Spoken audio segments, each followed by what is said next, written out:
Hey guys, Trish, I'm Madu here making a video on a Hellbreaker. So I do want to mention the person that owns this also owns this amoeba. I've had this gun on my channel before. It has Siege Tech 10-1s, Golden Eagle Blue motor, Lonex 50, SHS bushings, ZCI M100 spring, and I think that's pretty much it. Short trigger pull mod. This is also his gun. Now, I do want to mention that he actually had an issue with this just recently. Now, one weekend I was not in town, so he decided to have his friend wire his gun to Dean's, and apparently they actually ruined a lipo doing that, so that's pretty interesting. But they actually spliced it. They spliced the wires, and so it wasn't like correctly soldered. So I just went ahead and just took those wires out and properly wired it to Dean's so that it's one piece. It's just going to be more reliable. Plus, there was actually a wire that was exposed, and if they touch each other, it'll ruin your LiPo or your MOSFET, or both. Also, another issue that he had was actually his batteries were fully charged. He would go to shoot, get a few shots off, and then it would just click.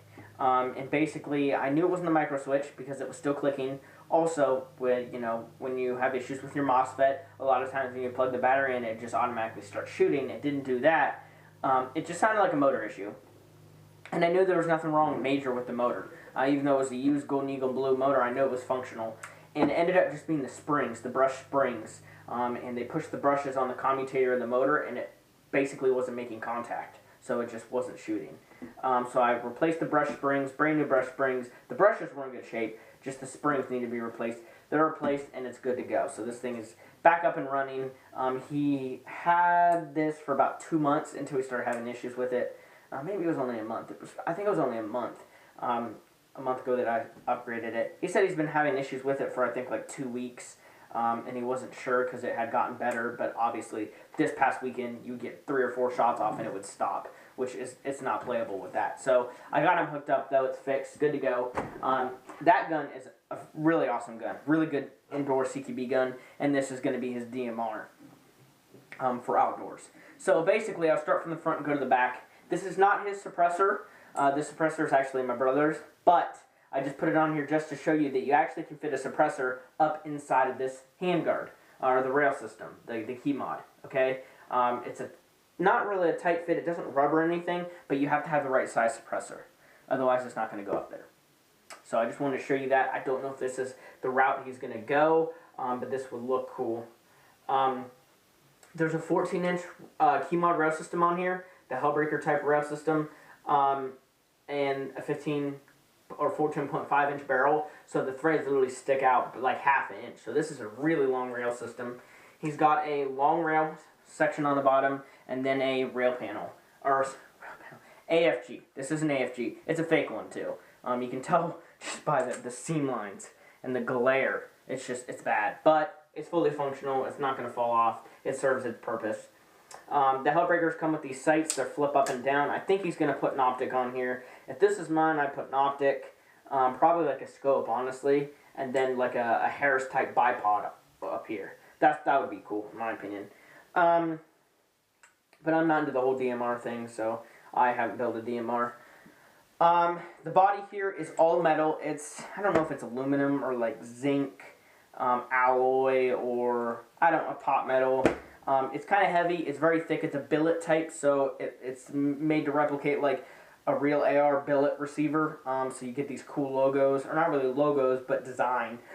It's like an A10 Warthog type thing on the front. You have safe semi-full auto. Got a functioning dust cover, charging handle, and a functioning bolt lock right over there. Okay, the amoebas, I'll show you that real quick. The amoebas do not have functioning bolt lock, but you can just charge it. I wish these did have that. Also, they use the same hop-ups. So the rotary style hop-up made by ARES, they both use that. They're both good hop-up units. I do not like the ARES buckings though, so I actually put a G&G green in here, and then he's using a stock brass inner barrel. These use brass inner barrels, whereas the amoebas use aluminum barrels, and then the stock hop-up unit. We have the straight trigger, which comes stock, extended magazine catch, not ambi, just extended.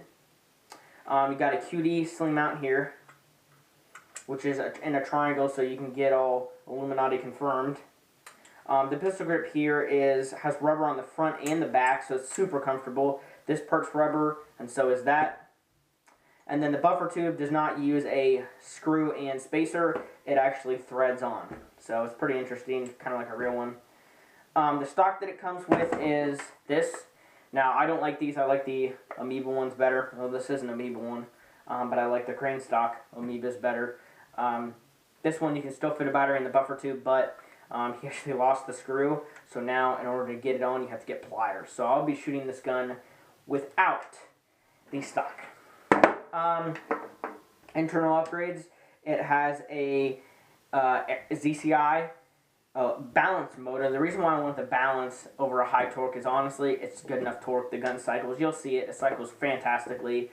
And then I also put SHS 61 spur and bevel in here.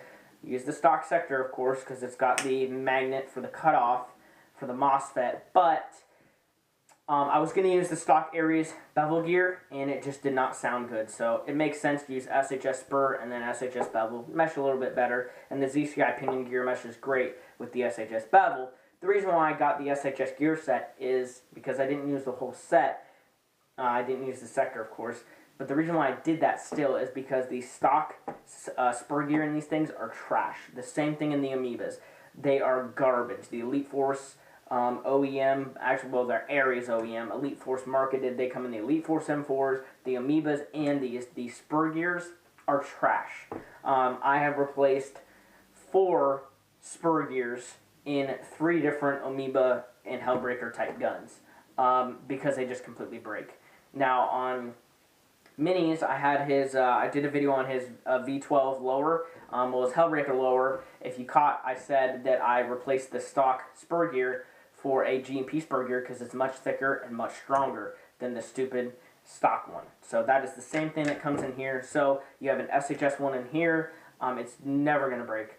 Plus, since we're running higher spring power, I knew that it wouldn't hold up. So now the SHS will. It is shimmed very well.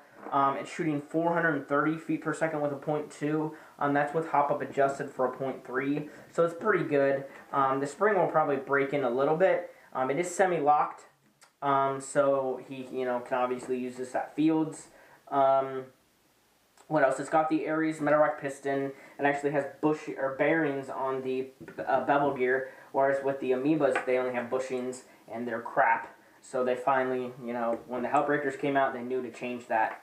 And they might have changed it on the newer Amoebas too. And then it's just got the regular metal rack piston, like I said. It's also got a Garter SP120 spring. And a short trigger pull mod. Also, I got a Lonex 70-degree bucking. I do want to kind of get this spiel out. I have gotten 2 Lonex 70-degree buckings, and none of them work. Neither of them are good. I've got one about a year ago, and then one I just got for this gun. And BBs just drop, .3s drop at about 70 feet. I put a G&G green in here, and it shoots 200 feet with .3s. It doesn't make any sense to me. I'm never going to buy another Lonex 70-degree bucking. I have Lonex 50 degrees. I have one in my ICS M4, my Amoeba. There's one in that Amoeba. I think I have one in my ACR. I've got one of my brother's guns and a bunch of friends' guns. They are freaking fantastic buckings. The 70s, nothing but garbage. I've had two out of 2 have not functioned, and both issues with the same bucking. They just go about 70 feet or roughly. My MP5 when I tried it back a year ago was like 20 feet and they just dropped straight down. And you might be wondering, well, the hard bucking's for higher FPS. Correct. This thing shoots 430 FPS. Shouldn't it work? Yeah, it should. Considering a G&G green soft works 100%. So it just doesn't make any sense. I am using a Lonex flash mag with some .3 DBs, some just cheap Chinese .3s. I think that's what he's going to use. That's what I'd recommend.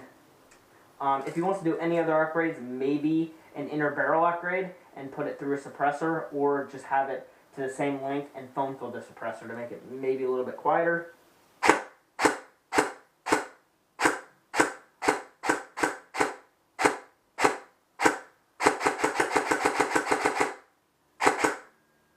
So as you can see, it actually cycles pretty quickly considering it's shooting so hard. And it's actually not too loud either. As far as trigger response, I mean, you can...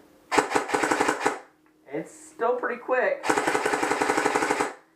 I would hate to get shot at 430 FPS with shooting that quick on semi.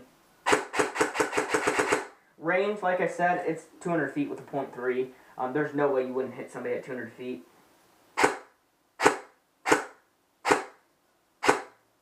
It's also windy outside today. Of course, it's semi-locked. So yeah, shoots pretty great. Really the only thing I'd recommend to him would be obviously an optic, maybe a bipod. I think he said he was going to get a crane stock as well. So he's got the externals. He just got to get those handled. As far as internals, honestly nothing. 10-to-1s would have been nice, but you know, it's no big deal. Honestly, putting 10-to-1s in here wouldn't be worth it, considering he's not using full auto. Now, don't get me wrong, 10-to-1s will increase trigger response, but it's honestly not worth it when you're not going to use full auto and get the rate of fire out of it too.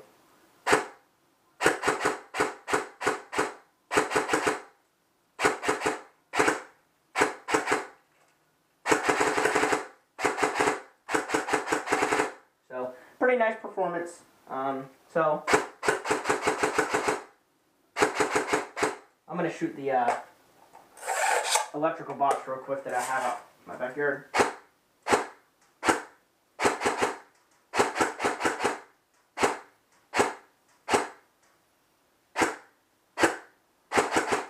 It definitely smacks with some authority. Joules, I think, is 1.2 with a .3. No, 1.7 with a .3. Which is pretty good. It shoots about 355, 360 with a .3. So if you have any questions, let me know. Thank you so much for watching. Hope you enjoyed the video, and I'll see you on the next one.